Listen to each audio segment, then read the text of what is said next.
Well, hey, seventh grade class, this is Mr. Axum here, and I'm just trying to take a little time to review what we learned in class today.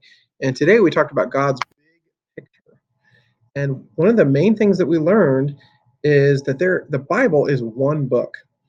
It's one book, but within it is a whole library of books that have 66 individual books. And each of those individual books can be classified or divided into two main sections, the Old Testament and the New Testament. 39 books in the Old, 27 in the New. And our focus is to get an overview and a survey of the Old Testament books.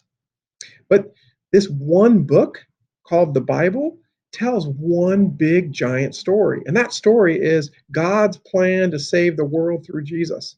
And so everything that the Bible starts talking about in Genesis all the way through 65 books later to the book of Revelation, it's all about Jesus and this plan that God has to rescue and save everyone through Jesus.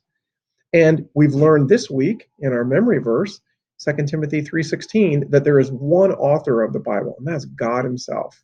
Though man has written it, it is not just man's words, it is literally the breath of God. All scripture is breathed out by God.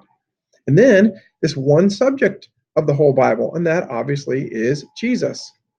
And finally, when we think about the Old and New Testament, how does that relate to this one story and one subject? Well, the Old Testament is all about promises, promises God is making to bring Jesus and to save and rescue all of us from our sin. And the New Testament is about the fulfillment. Like we look closely at the person of Jesus and what he did and what he said and why he died and rose again and the birth of the church that is all about worshiping Jesus and telling other people about Jesus.